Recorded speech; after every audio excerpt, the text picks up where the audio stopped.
he would step across the line. Habitually. He's a habitual line stepper.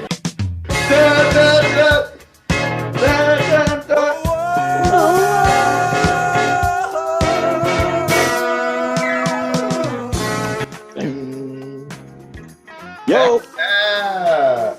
What is up, my guy? Welcome to the What up? Line Steppers podcast. I'm Garrett Langley Henson. And I am Terry Ricardo the Chase of the second. The deuces in the building. Oh, in the Zildin. It's been Yes, a bit of a long break for us, about 10 days. But yeah. Shout out to you, to the wife who just had surgery on her hand. She's gonna Yep. starts like your boy Tom Brady was in no time.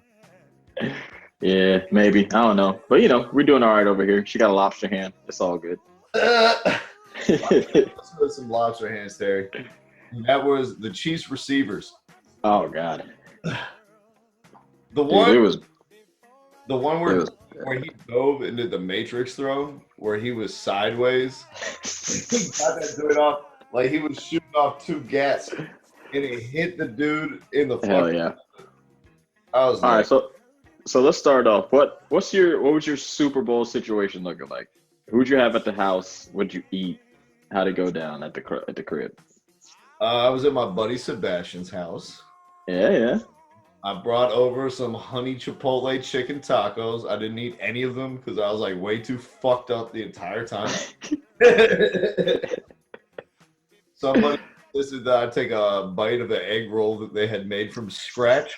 I bite and then spit the rest out while they weren't looking and threw it in the trash can. Oh, word.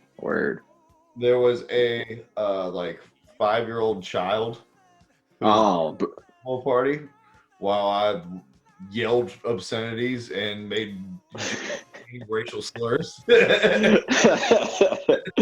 thumbs down on kids at Super Bowl parties, bro. Don't do it. Yeah. Do not do it. I would hate that. But you can't control yourself, Rob. 1 second. He said one thing, and I was just like, your mom needs you right now. Yeah, you can't control yourself around kids. So he had like 3 TVs, and it was cold. Oh, yeah? The kid didn't want to go outside. So I just kept rotating to wherever other people weren't. And I walked around watching the game at 3 different locations. Oh, word. Okay. So don't implicate yourself on these, COVID-19 sanctions that we have, but over or under 8.5 people there. Well, would I consider them people? Probably not, but there were 8 or more friends. Oh, okay. All right. I see what y'all was doing. Mm-hmm. I see it. I like it. Top over the DeShazo house? I mean, we had in total all at one time, probably had 8.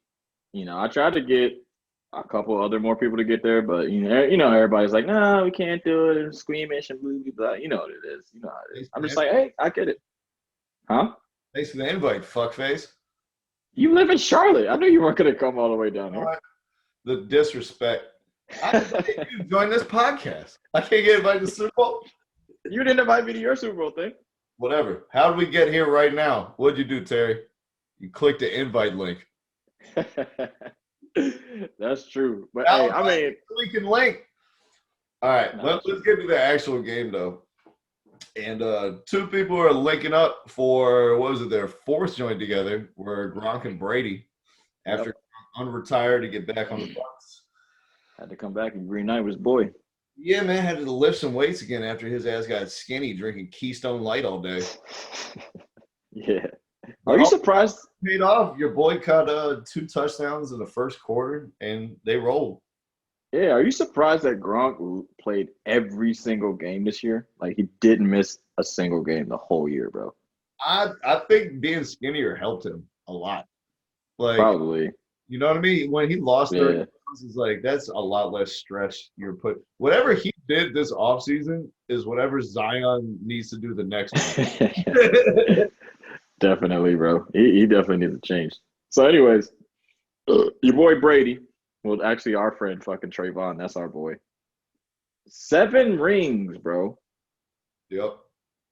7 rings. Shot Bobby.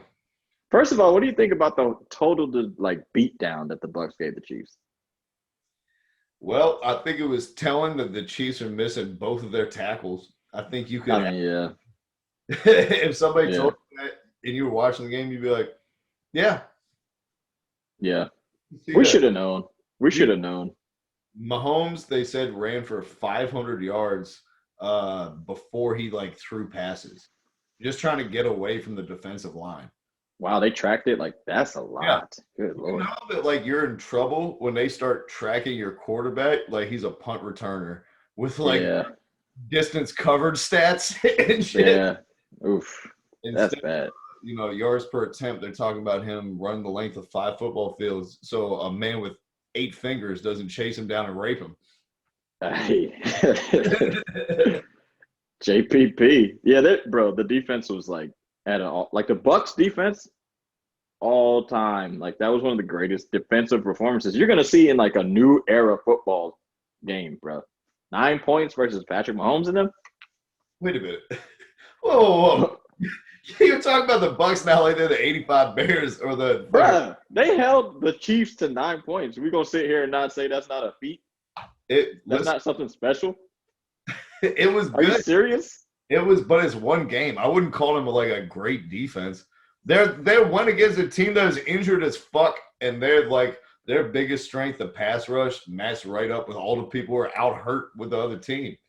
I didn't say that they had an all-time great defense. I just said it was a great performance. Can we not say it was a great performance? This is gonna change the way defense. Oh, fuck no. The Chiefs just had an injured offensive line. This is gonna change shit. We might be looking at a new NFL. Nah. I ain't saying that. They're not gonna change the way the NFL's played. Quarterback's still gonna be untouchable. It is what it is. They just ran a fucking Tampa too. That's all they did. Nah. Whole game. What I'm saying is, yeah, the Chiefs, we know they had a bad offensive line. But even when Mahomes had time, the coverage, the coverage sacks, they were still coverage sacks and shit. You know what I'm saying? He's no one was open. They were smothering them the whole game, bro. It was crazy to me. I tell you what, for somebody who the entire 2 weeks leading up to the game, all the talk was, is Travis Kelce is he having the best season ever by a type? Oh, yeah. Mm-hmm. Or, dude, man, did he come up small in the Super Bowl? Yeah, they all played bad. The receivers played really bad. This he was made to look unathletic by the Bucks linebackers. Oh, but those Bucks. Which is an odd position for the best tight end in the league to be in. But he looked fucking slow, compared to the dude guarding him. He couldn't get open. But those Bucks linebackers are super fast, right? That man White is incredibly fast, and I can't even remember the other dude's name. You know the other guy, the other linebacker's name? Yeah, not White. Well, both of those dudes are super fast, bro. And they're black, so I mean, we're beating Travis Kelce. But Kelce, he got a little bit of that. He got a little bit of that brother in him. I know he got a little bit. That's why I was rooting for him, man. Yeah, I like these white guys with a bit of flavor, like Travis Kelce and Baker Mayfield. I was hoping he'd have a big game. My girl wants the shit out of Travis Kelce. I was like, maybe if he gets a ring, we both can get a come up. But your girl wants to smash Travis Kelce? Oh yeah. Well, I mean, come on. Realistically, you versus Travis Kelce. Before his 3 drops on Sunday. He's garbage now. Hey, it is what it is. He came up small. Tyreek Hill came up small. And then what do we have to say about quarterbacks and their O-line just collapsing on them? What can we say? I mean, are we going to say Mahomes had a bad game, or he had no time to play? Oh, he had surgery on his foot the day after the Super Bowl, and he still ran 500 yards. Yeah. For his life in the game. And the passing, he was running 500 yards and then thrown across his body as he was getting hit. And then people are fucking dropping it. Yeah, and he still was scramble. He had scrambles in the beginning. Bro, let me tell you something. You can't put that on Mahomes. Go ahead. This is what I hate about fucking football, bro. They're always gonna give the credit and the blame to the best player. And I'm just y'all know you watched the game. If it was the opposite way, you wouldn't be saying that shit. You just oh, Tom Brady didn't have any time to throw and blah, blah, blah. Fuck all that shit, bro. Mahomes, what you just saw, that's going to be the best quarterback that you've ever seen. And this is what I was telling people, bro. If he ends up getting like 4 or 5 Super Bowls, he's the greatest quarterback you've ever seen. Fuck Tom Brady and him just sitting in the pocket with nobody like pressuring him. Mahomes was throwing the ball, laying down like 40 yards straight into receivers' hands, bro. They were dropping it. That performance, even though they lost, I was like, bro, he's the greatest. And I was talking cash shit at the party, and I didn't give a fuck. I was like, Tom Brady, he might be the best winner, maybe. But I still put him behind Bill Russell. I don't give a shit. Listen, man, it's like this to me. Tom Brady is the greatest football player of all time. But there's nothing wrong with saying that somebody else is ascending on a trajectory where they look like they're on a place to eclipse them.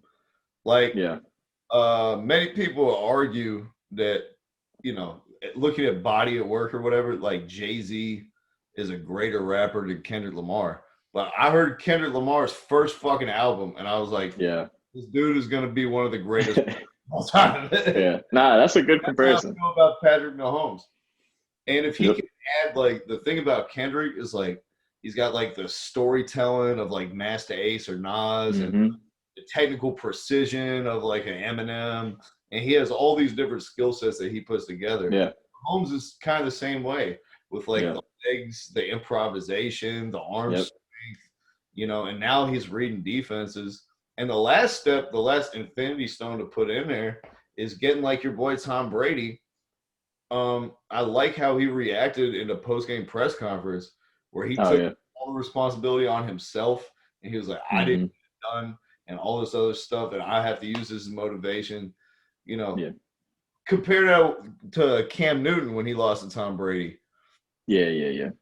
So if final, like, I'm beyond all the shit between the lines, I'm like an all-time great leader of men.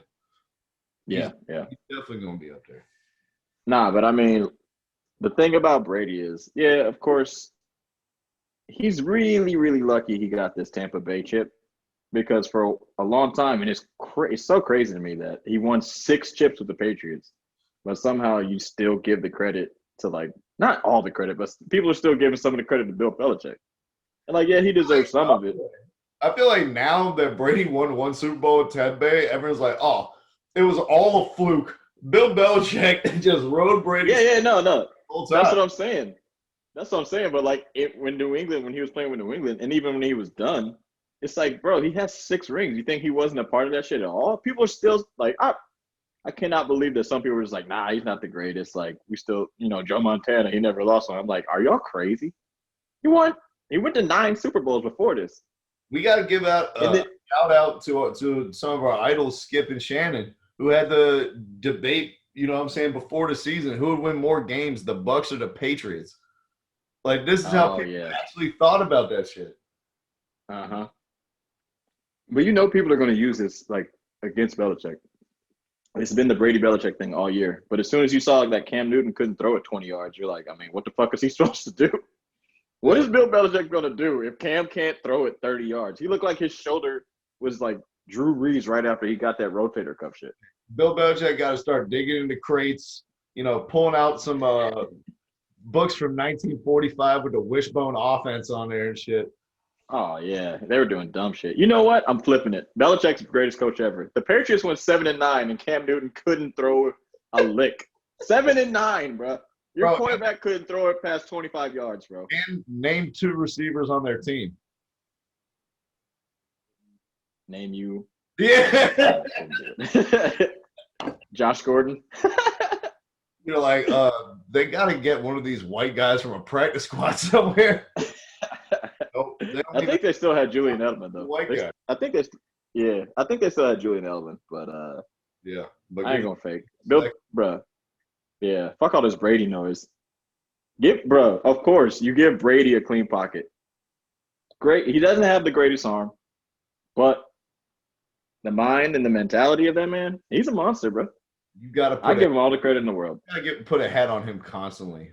I give credit to him, but it's the style of play between, like, compared, like, Brady and Mahomes. The style of play. If Mahomes gets close to Super Bowl things, to the rings, we're gonna be like, bro, he's the greatest quarterback we've ever seen.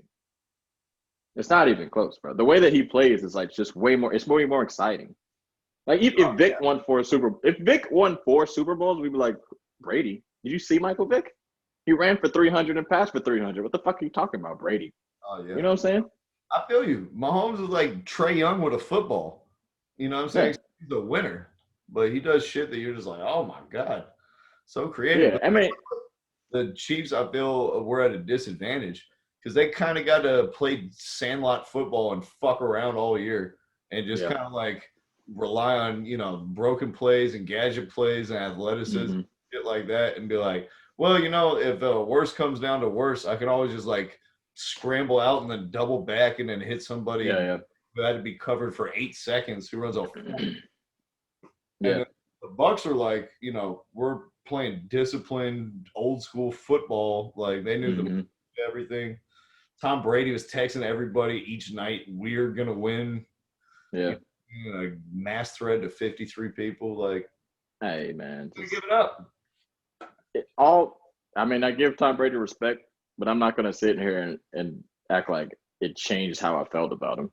Like I still don't think he's like that great. I really don't. I could care less. Hold up. Hey, look. If he didn't have an O-line, we know what the score would be. He can't even get a throw-off versus pressure, bro. I don't want to hear any of that shit. If there's 4-man pressure getting at him every time, he can't do shit. If you blitz him, he's cooking your shit. Listen, but if you can get 4-man pressure on him. If you switch the quarterbacks on these two teams, the scoreline wouldn't have been any different. I don't even know if they get 9 points, honestly. Yeah, Brady will find a way to get 9. I don't know, son. The way they was covering them dudes, bro, I'm telling you, bro. We watched the same game, bro. Nobody was open. It was. It's not like they had equal situations. Bro. One thing you can't do. Go ahead. No, I'm saying Mahomes got I think 4 first downs from scrambling. Mm-hmm. That's all negative yards for Brady. He's not getting any of those. Yeah. They wouldn't have gone forward. He's probably throwing the ball away or, pump fake somebody and somebody moves. He probably had some pre-snap shit to, manipulate the linebackers that Mahomes don't know how to do. Mahomes just said, this year he was, getting better. He was I'm really figuring out how to read defenses. Yeah, he played for fucking Texas Tech, and we know they only ran, 12 plays. That's what I'm saying. We get it. Brady, that's all he does is read defenses. You gotta give it to him though. He's way clutcher than Peyton Manning. He's clutch, bro. He's a clutch ass quarterback. Dude, he's a winner. Even if I don't want to like him, I don't like him. My whole life, when it was growing up, Peyton Manning or Tom Brady, I was I'm a Peyton Manning guy. Yeah. I feel like everybody was. Fucking Kurt Warner guy. Fuck Tom. I was he's not that good. And now I gotta just sit back and admit that I was wrong. And the intangible, just winner part is there. And I could feel it on the recipient end as a Falcons fan, just the sense of dread watching him move up the field in overtime. Oof. Dude, that Super Bowl right there, that tells me that first, that Atlanta doesn't deserve any sports franchises. The second, Thrashers away. Nah. That joint solidified him. That was the cement that put Brady in as I am the GOAT. That game was unbelievable. But also, I'll say this. Go ahead. That I had to switch from the Michelob Ultra seltzers to just fucking whiskey. Hey man, it is what it is. But I'll give you this though. So I guess you can say the first Giants Super Bowl when they beat the Patriots. Yeah. Brady was getting his shit rocked all game. But the score of the game was 14-10. Yep. He still found a way to get 14 on the board. And he had the game-winning drive until Eli had his. He gave him a little time.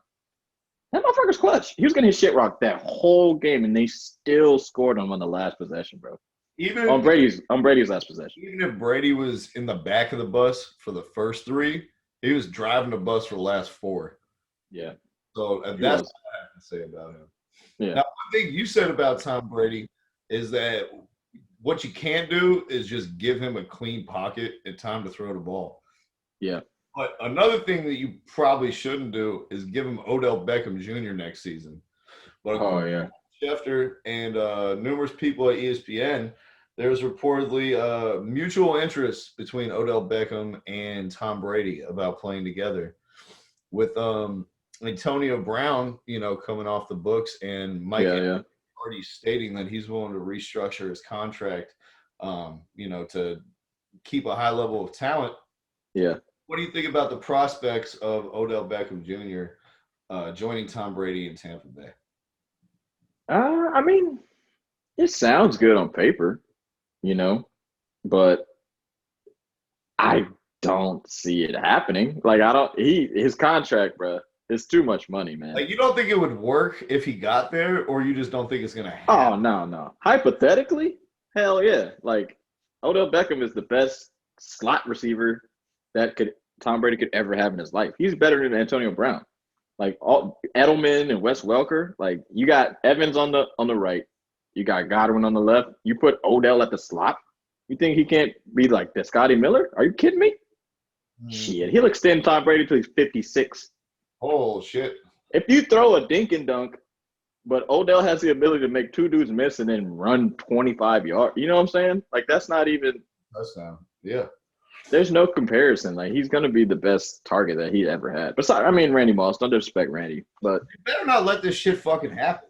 Is what I like. The only knock on Antonio Brown really is that he's crazy, and pretty much that's the knock on Odell Beckham to a lesser degree. Way lesser degree. Yeah, that he's diva and is like wild, but like. Yeah. You know what I'm saying? They just dealt with the wildest dude in the whole NFL and won a Super Bowl. And he's living in Tom Brady's house. Yeah. But the funny thing is, this the shit also, NFL, you're still fucking with me every year. This is what I don't like. All these problem receivers that they always talk about, you ever hear any of their fucking teammates saying anything bad about them? Only T.O. was like the one dude. It was only a couple guys.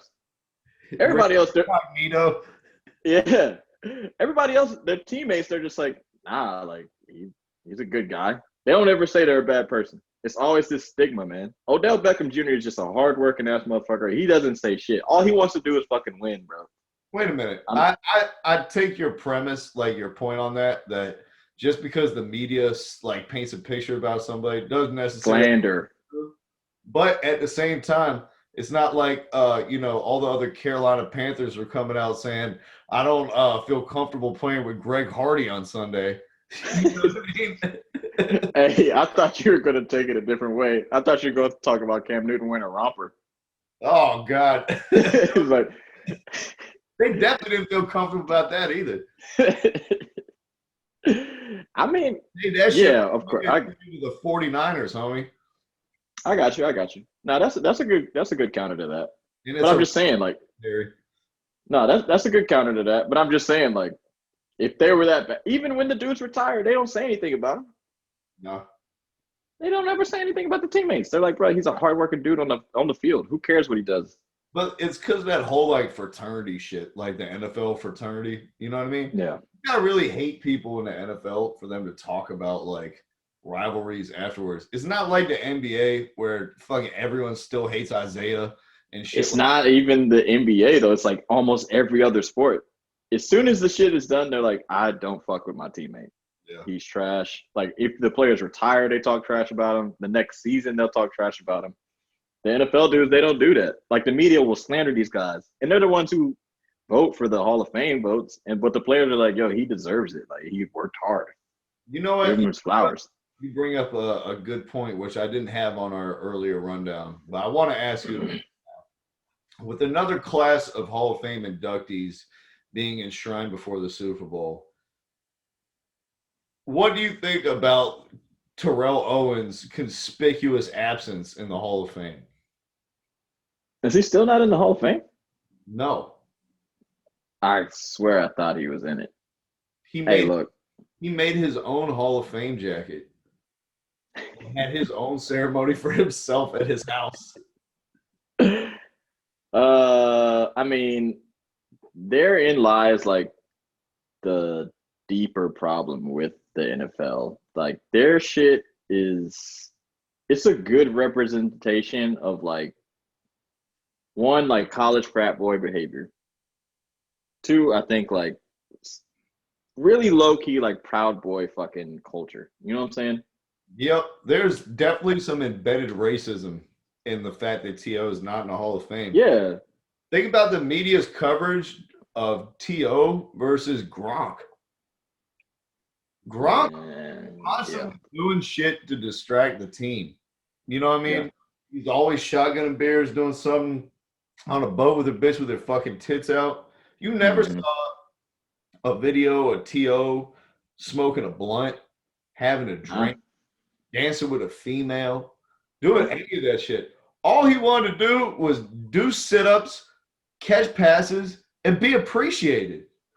And fucking Donovan McNabb, you know what I'm saying? All he wanted to do was throw the ball into the ground 6 yards from the line of scrimmage and do commercials.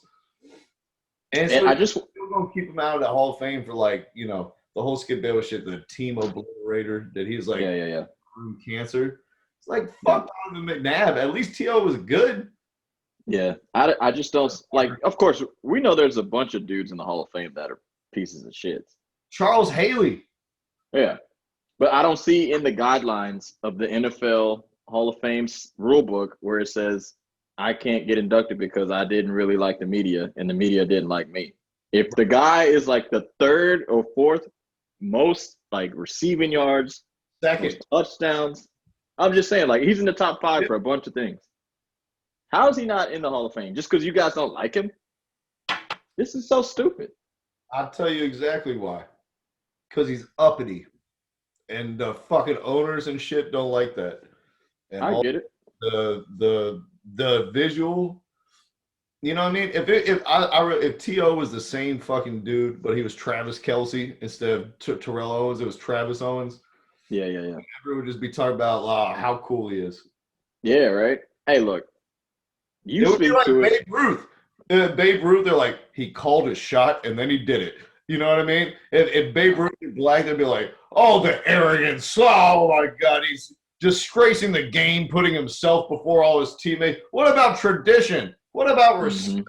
Like, fuck all that, bro. The NFL is whack as fuck. They just did the celebration. They literally just let people celebrate again. Before they were trying to shut that down. Yeah. And now they got team celebrations where the whole team will be out there court. Yeah. But Randy Moss can't moon somebody and T.O. can't eat popcorn. They just I don't like it, man. I really don't. You had to make a rule for a fucking black coach to get an interview. You know you have a problem. We talked about this on the last one. Like they got some problems, but I just don't understand. Like, you don't even have to have T.O. go to like you don't even got to Zoom him. I know you're not gonna have this big Super Bowl enshrinement thing, like a big party like a celebration. Don't even put him in the Zoom call. Just be like, T.O., you're in the Hall of Fame, but we're not gonna let you like get inducted like everybody else. Just slip it in like a footnote, like one of those articles in the paper. They're like, can be on E6, and then on page E6 at the bottom, they're like, by the way, Terrell Owens is a Hall of Famer now. Yeah, bro. This is not. I know you. That's why you brought it up, but doesn't it not really say something that just because T.O. was kind of bad to a couple coaches and didn't like some media people and was quote unquote considered a team obliterator, but he still had all these wins and like awards and shit. Like, isn't that a problem? And was legendary for his work ethic. It absolutely is a problem. And it's the problem is not talking about it and not admitting that like things like this are colored by race in America. And to just the problem for me, like, is first there's the first problem that it exists, right? That we all view things through the prism of this. But then the second one is to be like, you know what? There's not like you're full of shit. These guys all step out on the field and lace their cleats up the same way. And sports is a meritocracy where everyone gets a fair shake and everyone's treated the same. And it's not the case. It's not the case. Not at all. Now we've seen numerous examples of the NFL's fragile leaky foundation, let's say, when it comes to like integrity, how they deal with players, how they've dealt with race, and with the anti-protests. Yeah. How they blackballed Colin Kaepernick. Well, the NBA seems to be taking a page out of their book. On Monday, after Mark Cuban, the governor of the Dallas Mavericks, announced that the Mavericks were not going to be playing the national anthem in the stadium for the remainder of the season. They hadn't played it the entire season at this point, just nobody had noticed it. Yeah. Felt like it was worth enough commenting on. Yeah. After his announcement, Adam Silver and the NBA put down a mandate saying that they're being forced to play the anthem before the games. They said in accordance with the league's long-standing policy. Mm-hmm. But let me ask you, Terry, what do you think about that? And do you think the anthem should be played in the NBA? Honestly, I feel like if you don't want to play the anthem, I don't see it as a problem. Now, this is coming from a dude, I fucking love America. Like, America's dope as fuck. I've never had any problems, like, per se, with overt racism, like, in my fucking face. You know what I'm saying? So, like, I don't see why not. I don't see why the Mavs have to be in this tradition of playing the fucking anthem. I don't think you have to do that shit. I also have sat down while the anthem was playing because I did that shit because Cap was doing it. I've done it during the game, and I've done it while I was watching the game. I've done it while I'm playing in the game. And I've had problems with coaches saying, like, yo, you can't do that shit. Like, you got to let me know, blah, blah, blah. You know, you get phased out of the team and shit like that. I don't give a fuck. It is what it is. But if you see that there is a problem with the anthem and, like, they're talking about it all the time, how do you get rid of it? Don't play that shit. What's the problem with that? Why do you have to play it? Like, don't play it. Just let them play. Who cares? Well, apparently a lot of fucking rednecks do, Terry. Of course they are going to. Old white people have been caring about the national anthem getting played since I was in elementary school, dude.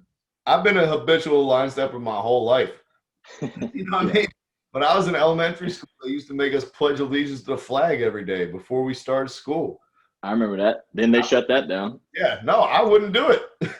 I got in trouble in 5th grade when I first moved here from Atlanta because I refused to stand up and pledge allegiance. We didn't have to do that in Atlanta.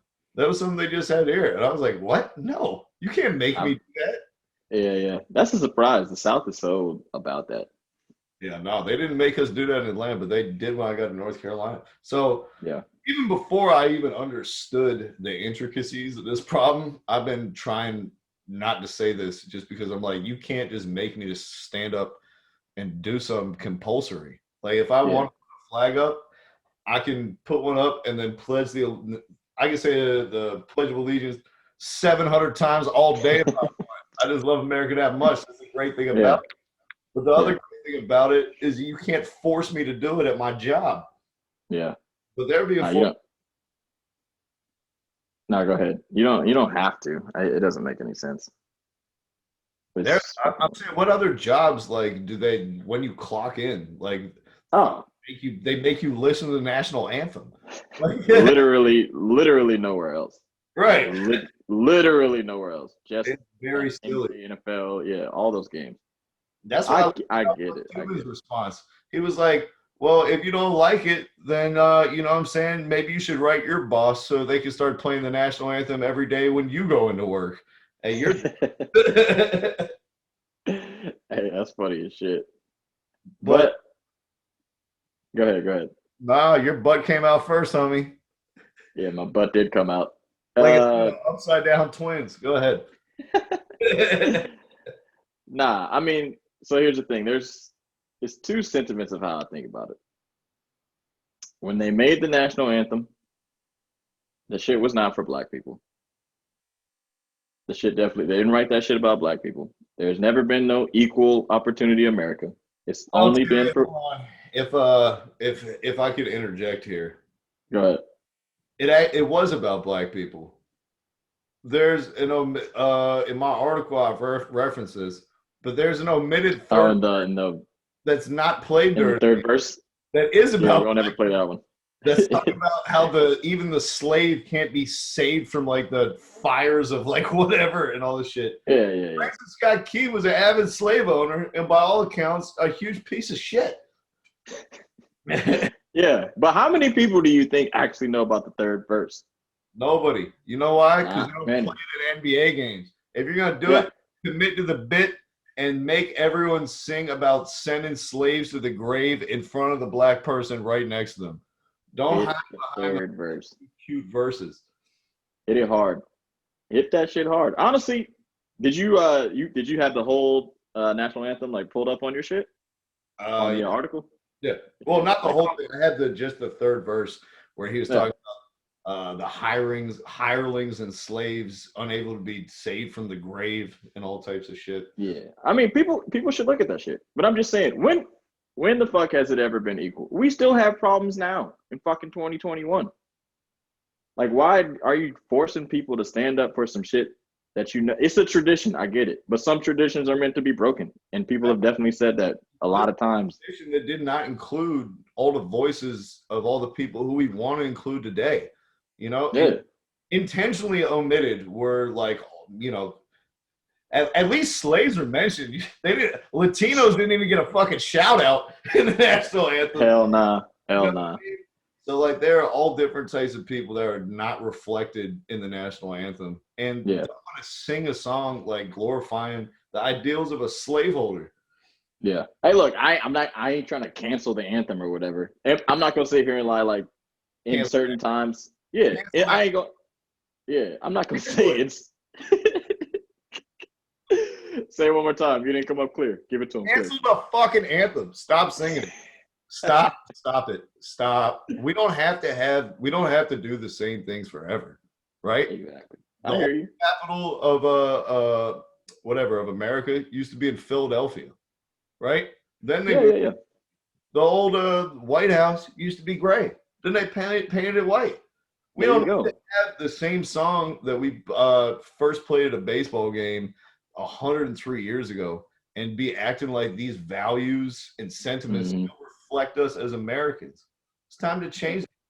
If you want to sing Born in the USA if you want. I don't give a fuck. Like, don't sing that whack ass shit. Pick a different song. Or instead of having a national anthem, why don't you just let like somebody like play whatever they want? Like if you want like a walk-up thing for every player. No, I mean like every team. Like if you go to Boston the Garden and they want to play Sweet Caroline or something, then fuck it, dope. Play it. That'd be dope. Yeah, I could fuck with that. That'd be dope. But honestly, I'm just saying, I'm not gonna sit here and say like the national anthem being played before a game I played in didn't, like focus me, give me a little bit of like, give me some energy, give me a little bit of chills. Like you feel like it's a thing that it comes before a game. So when you're an athlete and you hear that shit, you're like, something big is about to happen. I get it. All right, I get it. But let me ask you, Harry. Go ahead. How much more hype would you have been? How much more focused would you have been if instead of listening to the national anthem, you were listening to Roy Jones Jr.? Nah, man. It hits different, bro. It's a different hit. I know we're joking around, but it's a different fucking hit. You play pregame music and you get hype and shit, but that's a different vibe. It's supposed to be like, it's a focusing song. I get it. But when they made that shit, like exactly what I'm saying, they never gave a fuck about the people they kicked out. They never gave a fuck about Native Americans. They never gave a fuck about the Asians they put in fucking concentration camps and shit. You know what I'm saying? They don't give a fuck about black people now. So why can't we just be like, nah, we don't want to hear this shit because we think it stands for hate? Is that a problem? Apparently it is. And to all the fans that think I'm on the left and I'm a piece of shit and you're on the left and blah, I'm not listening to shit.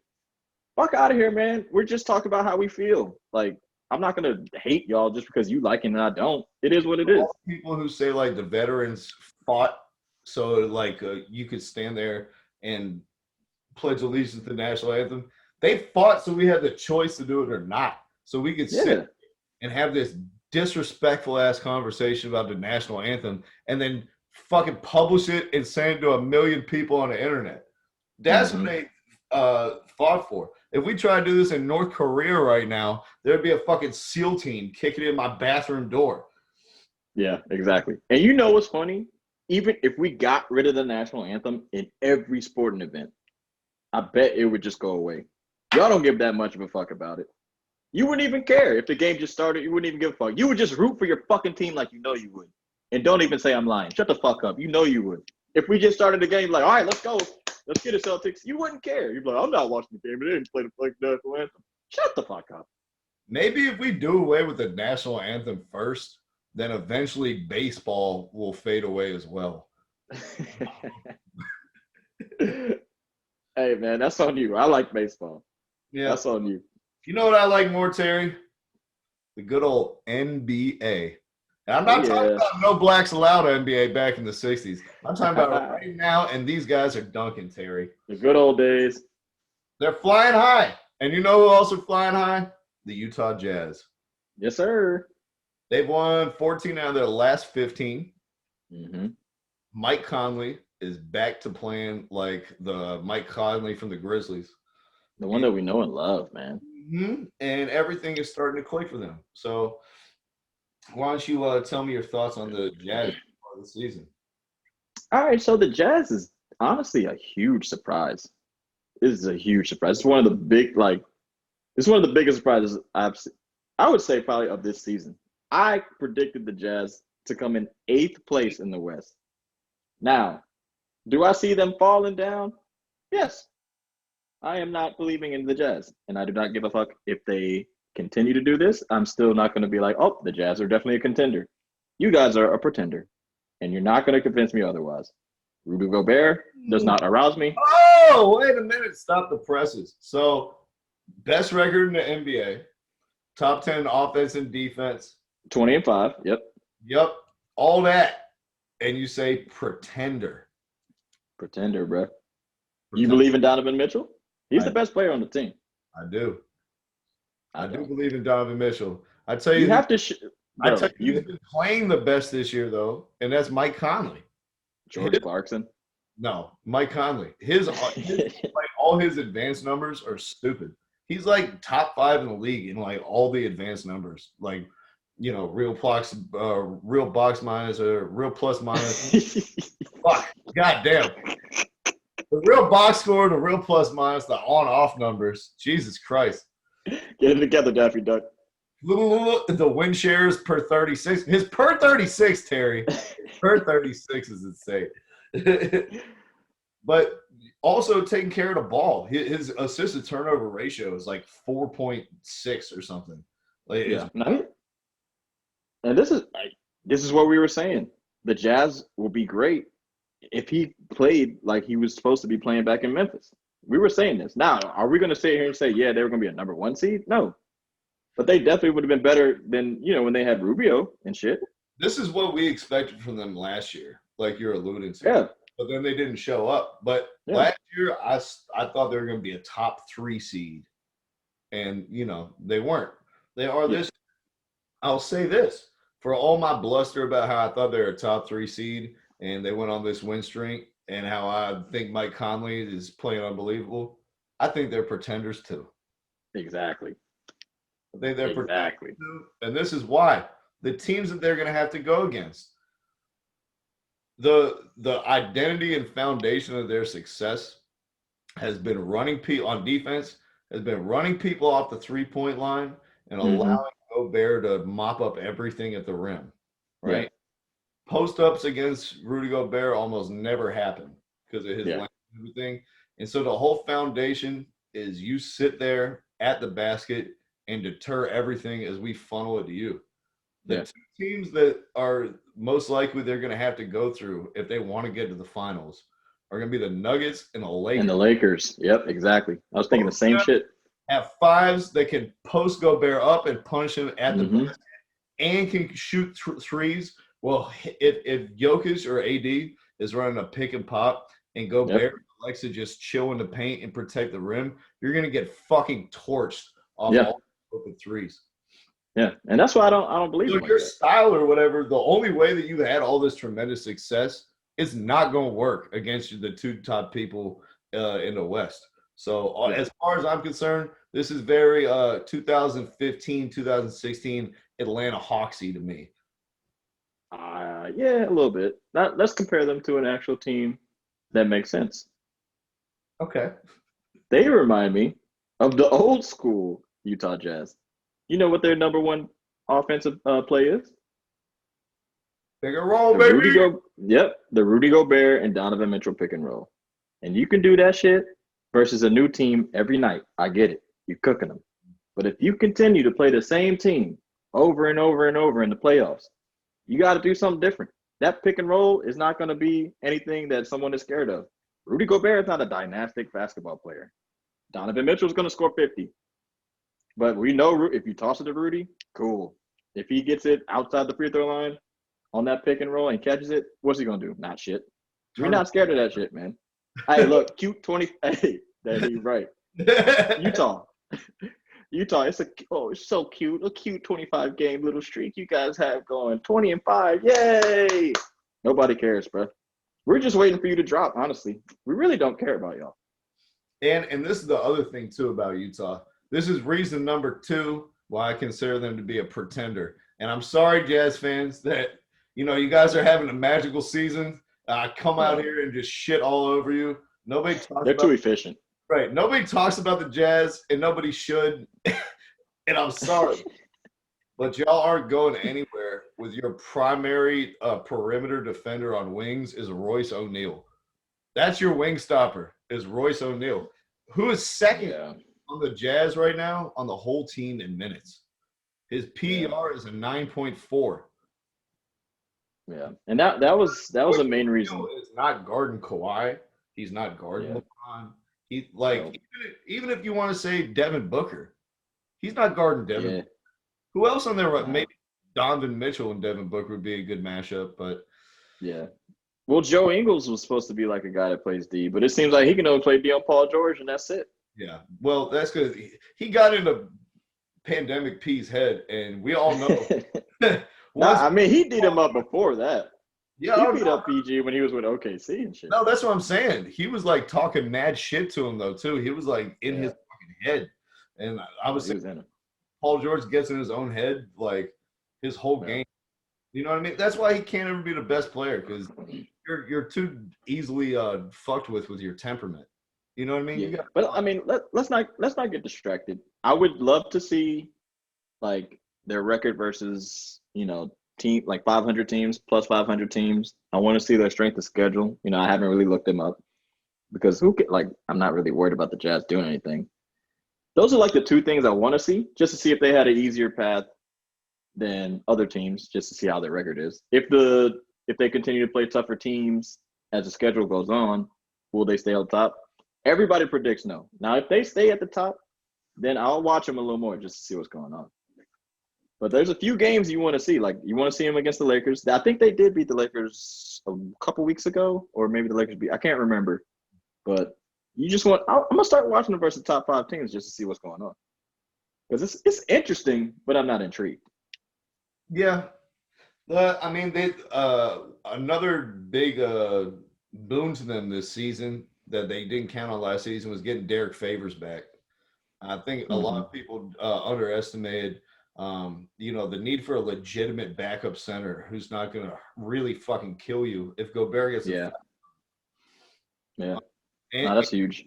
He's used to playing with most of these guys anyway, since it was only a 1-year hiatus in New Orleans. So he was come back and fit in seamlessly and give them like a real legit 6th guy off the bench.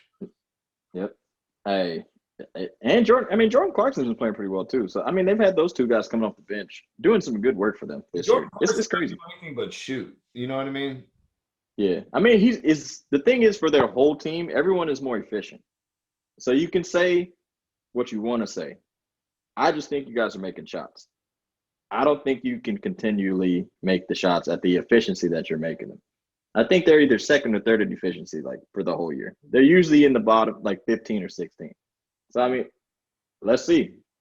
I think you're going to drop down to your main trajectory. You got the same dudes on your team for the past 4 years. I think they're one trade away, man. Yeah, they definitely are. They definitely need a wing defender. They do need a wing defender. But, we'll see. They could benefit from, Jay Crowder's like the old Jay Crowder, a Jay Crowder type. You know what I'm saying? They maybe like a Taurean Prince if they could sneak him from the Cavs or some shit. I don't know. Some defender on the wing that can hit threes. Covington, but he just got traded. I think you got to look at who would make a lot of sense there and be a really great fit would be Harrison Barnes. What if they snuck Bradley Beal? You got too many small players. I like Barnes because he can guard bigger players.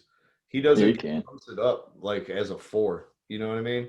But He's a strong dude. Pass and shoot.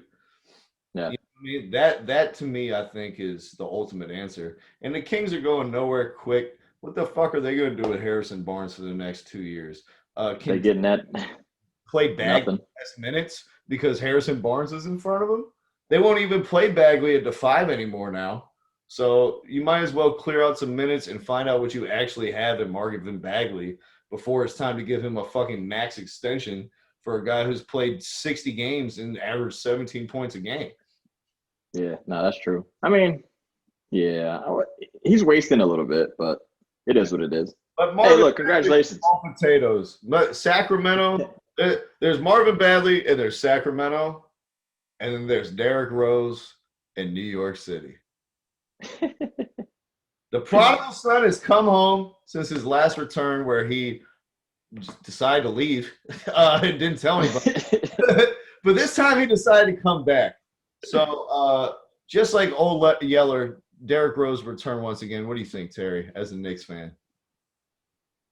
First of all, I would like to say on behalf of the New York Knicks organization, welcome back.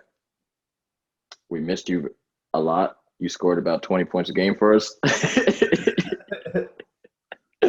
Hey, man, is this going to hinder the development of Quickly? Maybe. Dennis Smith Jr. went down to the D-League. We're all disappointed. The team is still looking pretty good. Are we really disappointed? I feel like the only person who's disappointed is Stephen A. Smith, who was the only person who thought it was going to be good. Everyone else is like, he sucks. Yeah. Nah, I mean, if anybody saw, and we're gonna go deep dive with Dennis Smith Jr. He's from the state in which we live. All right, so we know a little bit more about the kid. If anyone saw the NC State game versus Duke when he beat the number 1 ranked Duke team with a state squad that I don't even think made the NIT, you're looking at him like, what the fuck happened to you, bro? So the thing is, that's why we think about him every now and then. Now, because he's playing against a Duke team. They were number 1. What am I say? But now, I don't want to get off topic. I really don't want D Rose to hinder Quickly's playing time. That's all I'm worried about. I could care less, honestly, if Rose is there. Quickly looks really fucking good. He's the top 4 candidate for Rookie of the Year. LaMelo Ball's killing it. You know, Julius Randle's looking good, but I mean, he's Julius Randle. Who cares? Mitchell Robinson's still looking all right. The team looks good. I just don't want him to mess up what they're doing. Now, we know he played with Tibbs. Is he going to tear his ACL? Again, that's the biggest question. Oh, well, at least we know his old friend Taj Gibson will be around to comfort him when he inevitably I can't believe it. We joked about that shit before on our season preview. Are they going to fuck around and sign Taj Gibson? And they did. They actually did. Hey, Thibodeau was like, run it back. No. Tibbs ain't running nothing. Walk it up. Walk it back. The Knicks are like, what, last in the NBA in pace? Yeah, they play pretty slow. You know, perfect for RJ Barrett. He was like, oh, yeah, let's clog the spacing, run half-court offense. I'll take a bunch of wild drives into traffic and throw up a bunch of garbage. Look, he's going every offseason. I don't care what he does. Keep practicing those threes, man. He's a good player, bro. He really is a decent player. He has all the tools, but he's in a bad spot right now. Yeah, man. They need shooters. I don't think they're going to do anything. Like, they've been playing well. This is great. Like, I like to see it. But I'm not excited about any of their players, bro. Because they don't – first of all, they don't play exciting basketball. The most exciting thing about the Knicks are Quickly's 14-foot floaters that he shoots every game. Yeah, he hits them shits. That's the most exciting thing about life. I've never seen somebody shoot a push shot from, like, right beneath the three-point line. Tony Parker. He's looking like Tony Parker, son. Some of these joints are like 2-3. They're from where JR used to shoot his free throws back in the day. Bro, it's some of the games, if you watch him and you don't know, like, You don't know who he is? He damn near looks unguardable, son. You throw one pick and he hits a floater from fucking 20 feet, and you're like, what am I supposed to do with that? He's got a lot of. And he's hitting it consistently. He's got a lot of Karis LeVert in his game. I think that'll probably be a good comp for him going forward. I don't like Karis LeVert. Take it back. I always like Karis LeVert, even in Michigan. He just can't. Yeah, I don't like him that much. I get it though. He's a good player though. I don't like him like that. But I'll give Randall a lot of credit this season for a dude who has typically struggled with turnovers so much. He has a 3-to-1 assist to turnover ratio. Mm-hmm. He's averaging something like 22, 10, and 6.5. Yeah. And he's playing good defense. Yeah. Which has always been hard for him with those little T-Rex arms. He definitely is. But what's your thoughts on Rose going to New York before I talk about New York? I don't want to talk about the Knicks too much. They fucking blow. What do you think about Rose going to New York? Why? Why? Like you said, so we can take minutes away from our most promising player, Emmanuel Quickly.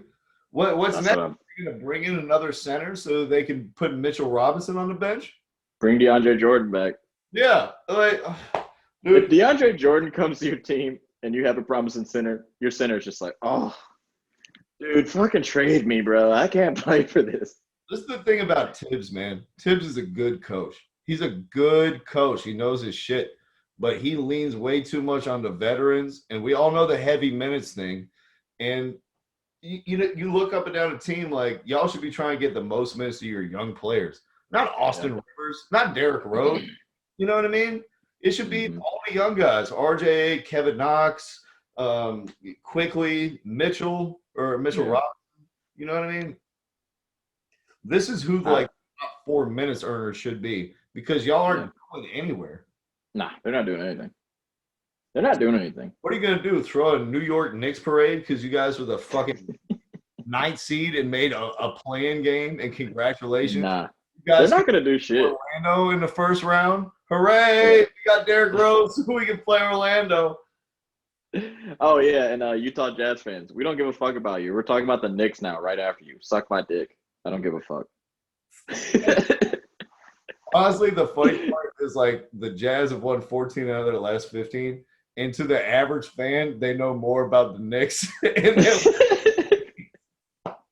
Possibly. I mean, but the Knicks, they don't really have anyone on their team that's super exciting. But it's just because they're New York, people know who those dudes are. All I'll say is this. They're not playing any better than the past. Tibbs just has them playing smarter, honestly. Yeah. It's not like the players are good. Making less mistakes. They're just playing better defense. That's it. Offensively, they're not fun to watch. Yeah, well, half of their defense, it is better, but half of it is they slowed the pace to such a crawl that there's no transition buckets that are happening for the other like that. So they're getting defense. And that's the thing. A Tibbs team is usually going to do this. The Timberwolves just had bad defenders. It goes to show you just can't be a great defensive coach, but if your players don't want to play defense, there's nothing you could do about that. With Karl Anthony Town, Andrew Wiggins, Gorgie Jang, when your best defender on your whole team is Ricky Rubio, you got a problem. Yeah. Bro, I don't want to shit on Towns. I really don't want to shit on Towns. Why? Just because his mom died? Nah, I mean, he's having a bad time. He's having a rough time. Mom died. That's the only reason you want to shit on him.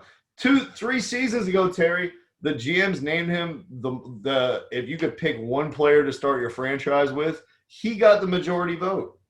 I hear you. Now, I said I don't want to. That doesn't mean that I'm not going to.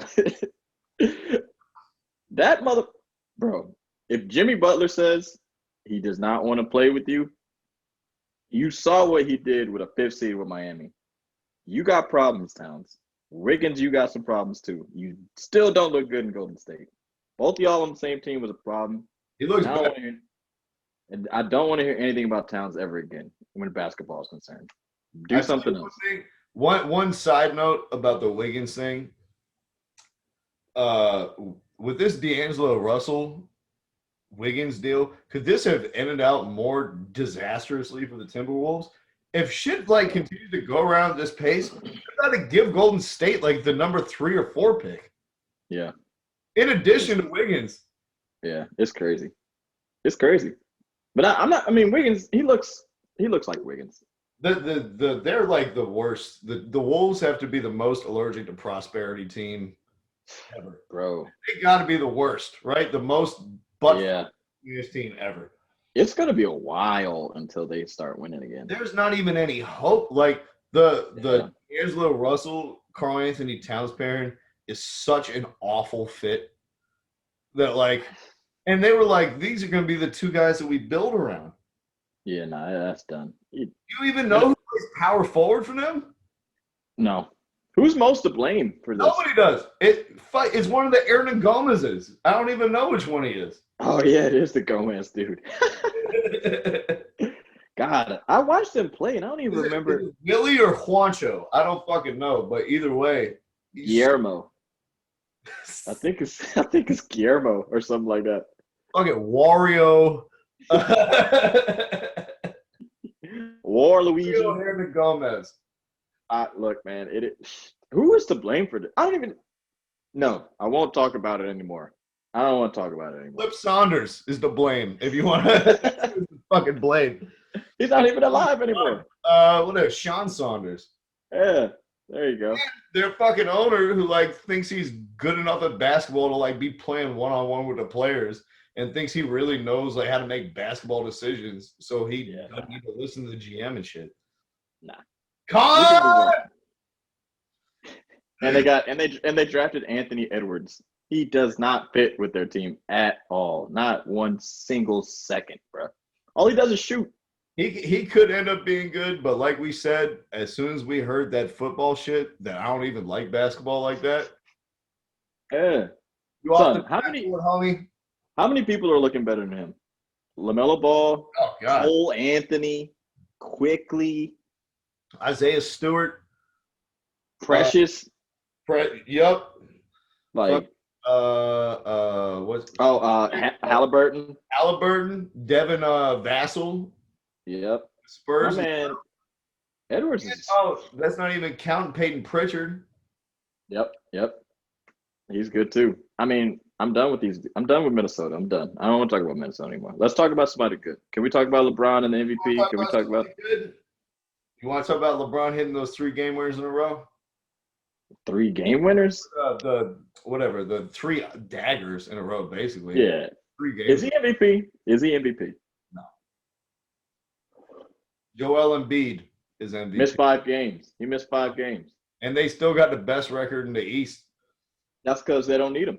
No, they're bro. Ben Simmons is putting up 12 points a game, bro. They need him badly, and that's exactly what he needs to be doing because they're winning games. I tell you, this is a real question: is Ben Simmons just guard Draymond Green? Nah, I think he is Draymond Green. Yeah. Okay. Don't even position him. He's just Draymond Green. Draymond Green. That's who he is. No, he's not. He's not even because Draymond in Game 7s will hit 5 threes. Ooh, that's true. My bad. Disrespect to Draymond. I apologize. I KD'd him. Yeah. Ben Simmons is feelings. 5 threes in an NBA career.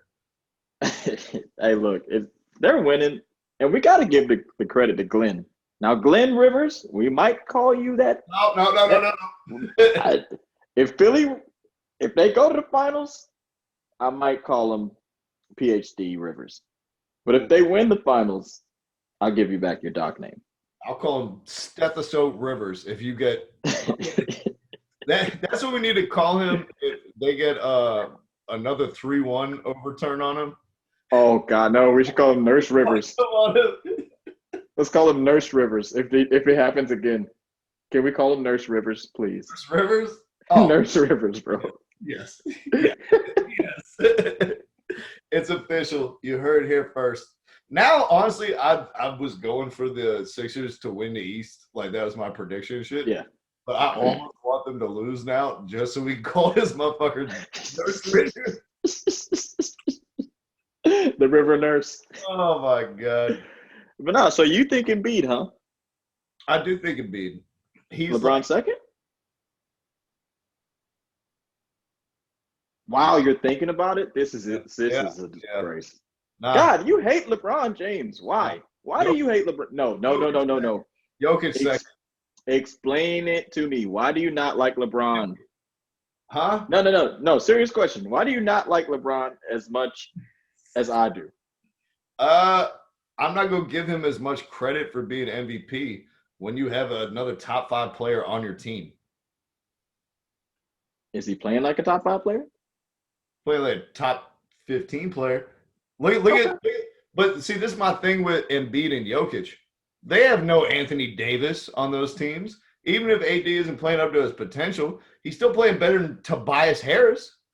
He's still playing better than Michael Porter Jr. or He's slightly playing better than Tobias Harris, only because Doc Rivers is the coach. He's playing good defense. He is playing good defense. He's still playing great defense. Yeah. I'll give you that. This is what I'm saying. Like, is LeBron the best player in the NBA? Yes. Now, okay. Still the best, but he's not MVP. How many daggers does Embiid have? How many game winners? How many game tying shots this year? How many? I don't have. I think Tobias Harris is usually the person who shoots that shot. Got one. Yeah, because they're winning by 8 when the clock runs down. I ain't trying to hear that, man. All right. This is No. Listen. This is exactly what we said. We said, I said, you agreed. I said, if LeBron is chilling and not, playing hard, we said AD is going to follow and not play hard as well. You did. Well, LeBron is playing hard. AD is not playing hard, but the Lakers are still the number 2 seed in the Western Conference. I tell you why that is all the other alphas are playing hard. Dennis Schroeder and Alex Caruso. Those motherfuckers are playing hard. AD got leapfrogged in terms of like alphaness. I'm just saying, is it not impressive? Is it not impressive though? Oh, it's absolutely impressive. And the extent to which LeBron has weaponized his 3-point shot to where you legitimately have to guard all the way up on him at the end of games behind the 3-point line. Yeah. If you compare that to the treatment he got when he played with Cleveland the first time around compared to now is night and day. Mm-hmm. He's a much better basketball player. Yeah. He's an absolute monster, man. And if he could actually make free throws at like an 8% clip, it's a conversation of like, can anyone even like reach the stratosphere of what he does? Better than everyone else's. It's hard for me to give you the MVP when you have the best supporting cast and you don't have the best record. I don't know about all this best supporting cast stuff, man. We watched them do it in the finals. They shut the Heat down. Like, even if you're saying they got questions on offense, their 5 on defense is hellacious. Okay, I can give you that. I was about to say, because Marc Gasol is looking like a statue. And Harold's playing okay. Actually, Harold's playing really good. But he's the same old thing is happening. He's getting exposed defensively again. But this is the same shit that we talk about every year, right? LeBron James, we don't give a fuck about the regular season, dude. Montrezl Harrell cares about the regular season, right? You get all invested, you get all your stats. Marc Gasol don't give a fuck about the regular season. He's like, listen, Trez, go out there, run, jump, get a couple techs, hang on the rim. I'm here for when we play Nikola Jokic. That's what I'm here for. I got you. I'm here for one. I got you. But he's 36. Yeah, but he's 36. Also, they need to do a better job in the second units, ironing out their chemistry between him and Schroeder. Because what they could have is a really nice high-low passing game cutting like the Nuggets have with Jokic on their second unit with all of Schroeder's speed coming to the rim, passing from the nail. They could have a really nice like second wrinkle that's a completely different offense from the offense they run with their starters. You know what I mean? That could be a whole They could. And they haven't even like really tried to develop that to the extent that you'd imagine. No, they could. It's okay. You hate LeBron. It's fine. It's not that big a deal. Like it's totally fine. When he gets his 5th regular season MVP, ties Jordan. You think LeBron hated When he win? because he said those matchups always meant the most to him? What'd you say? Say it again. You think LeBron hated Kobe because he said those matchups always meant the most to him, and he always beat Kobe when they matched up? I don't think LeBron hates Kobe. All right, then I don't hate LeBron. Hey, look, he's gonna win his 5th Finals MVP. Finals. Yeah, he might, but he's gonna win his 5th MVP. The regular season MVP is about to be 5. He's gonna match Jordan. I don't think so. Hey, I tell you what, that leads me to my next point, though. Go ahead. The betting favorite for MVP before the season was Luka. Oh, the Mavs are looking bad. Oh my God! If you put Luka before the season, I'm sorry, homie, because that ship has sailed. To be honest with you, when I was doing my Western Conference preview of like how the seeds were gonna go, I low key messed up because I had 2 lists and I was looking back and forth. I had actually watched the Mavs play a couple of games, and because we did our preview like 3 games into the season. The way they were playing defense, my original list, I had them as the 6th seed. Yeah. They couldn't stop anyone. Jesus, man. Their defense looked like who has like the worst defense? There's somebody I'm missing that has like the worst defense this year. Who the fuck? I can't even think about it. But like the way the Mavs play defense, Luka Doncic. Who? The Nets. Oh yeah. Them. They're playing defense like them. The Mavs can't stop anyone. Luka is playing out of his mind, but he can't do anything because his team can't stop anybody. Listen, man, you know you're in dire straits when they're like, Maxi Kleber's about to come back, and that's going to really help us on defense. On defense, yeah. Not offense. They're like, good thing we can get Maxi back for his defense. Porzingis is the tallest pussy I've ever met in my life. This dude, the only time he can score in the restriction area is if he has a point guard on him. I don't know. He's a 6-foot height advantage and can't make a fucking jump hook or punish somebody who is like shooting over a chair, dude. Yeah, it's a problem. He's shooting 30% on his threes. He can't make anything at the rim. He's fucking lost in space in the pick and roll this season. It's like, and he still can't even play in every game. And he still can't play in every game. Luka came into the season fat and out of shape. He spends more time complaining to the referees than any player I've ever seen. Yeah, he complains a lot. He complains a lot, dude. And they're the like bad complaints where like I'm still talking to the ref and they have a 4-on-3 going the other way and then they get a corner 3 because I was sitting here talking to the ref the whole time. And he's getting Americanized, man. Yeah, he's getting Americanized. It's that Americanism is coming right into his soul, bro. We complain about calls. Josh Richardson was like, the reason I sucked last year is because I played with Ben Simmons, and he clogged the whole court for me. And then now he goes to the Mavericks where they had the best offense in league history and nothing but space, and he can't make a fucking layup. Bro, but you called it, bro. You really did call it. Because I was watching too many Luka highlights where he was hitting threes. He honestly can't really shoot that well. Like, he can't shoot off the dribble. Like, with the ball, he shoots pretty good. It's the selection. When That's the problem. All the off the dribble shots are step backs too. You know what I mean? Or side steps. None of them are the off dribble threes where it's like I reject a screen and then like I cross it right back and then take a 3. You know what I mean? They're not feet set off the dribble threes. They're still like cradle the ball and then take a step and then balance myself and then shoot a 3. Yeah. You don't want that to be like the heavy diet of your threes, even if you're Steph Curry. You know, where he does most of his damage, Steph Curry is not the between two legs pull up in your face threes.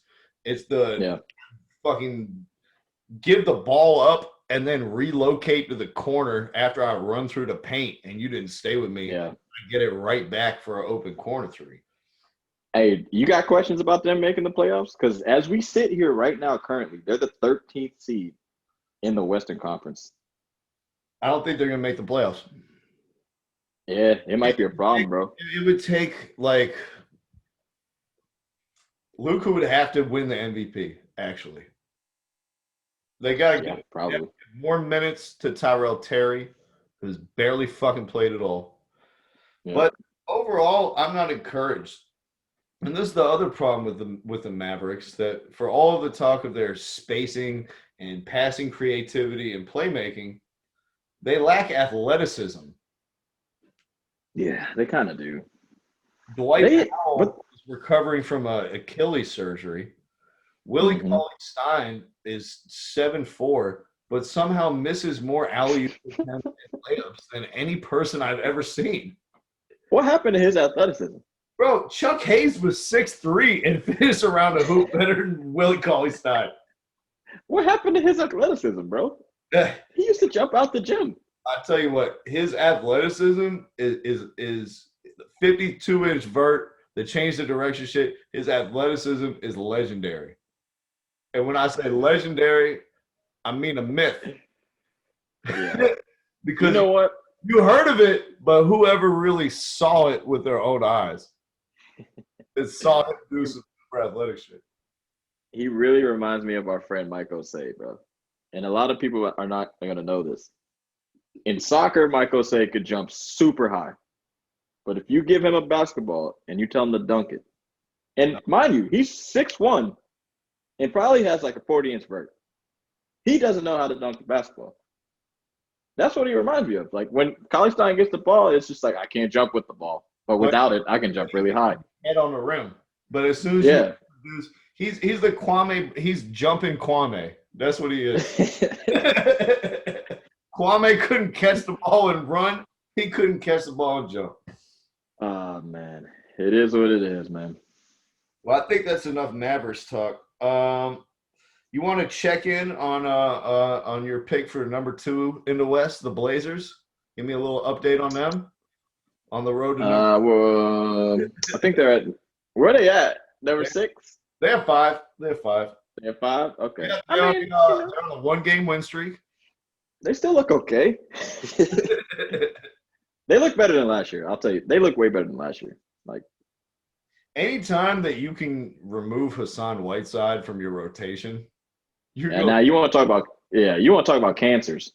Oh my God, Charlie Villanueva! I didn't even know we were gonna get him on the pod, bro. You want to talk about cancers? Like that man Whiteside, he is leukemia. He is the definition of cancer. He's the fucking red bug and Osmosis Jones. He is cancer, bro. Oh, that's right. You don't watch cartoon movies. Everybody else knows the reference I just talked about, but not you. We need to get all these guys together and put them on the Timberwolves, and just be like, "You guys think it's bad now? Wait till Royce Young is your point guard." Fucking. Oh God. Yeah. Who would be the 2? Who I was just thinking of? Oh, Zach LaVine. Oh my God. Fucking Hassan Whiteside is the 5. Are you talking about just complete cancers? Yeah. I'm saying, like, you don't want to play with any of these guys on your team. Russell Westbrook. Oh, we got to play a 3-guard lineup for him then. Yeah, like out of prime Russell. Out of prime Russell Westbrook is like one of the worst basketball players. I know who's the 4. I know who the 4 is. Ooh. Josh Smith. Oh, God. Yeah. Oh, wait. No. Regular season Rondo.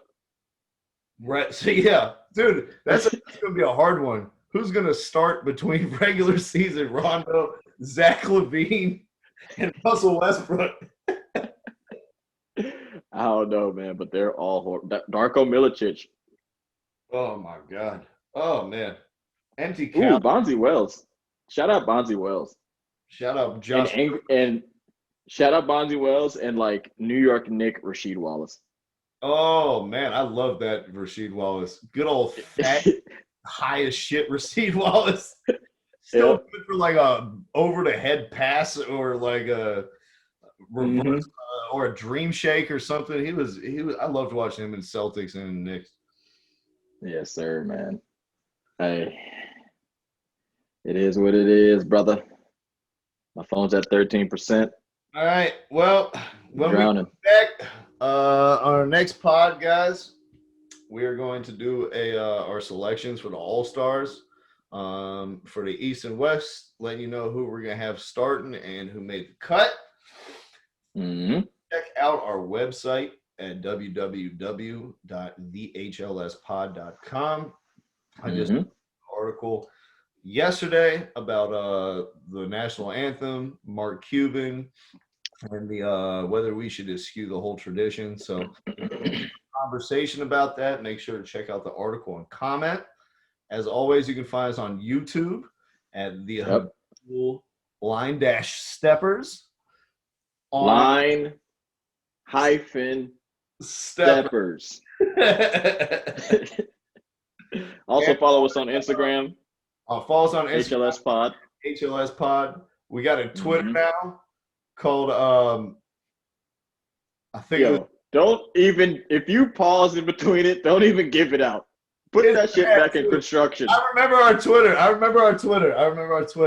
Our Twitter is at Habitual the.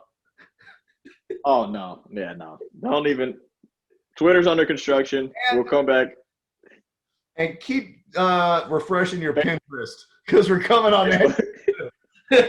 We're on Facebook too. God, you're the worst. Follow us at Hey, order a phone book and then look us up, motherfuckers. Hey, look, man. You want me to sign us off? We out? All right. Like always, thank you for stepping across the line with us, man. We out. Peace. Thank you for listening to our podcast this evening. Thank you. You're far too kind.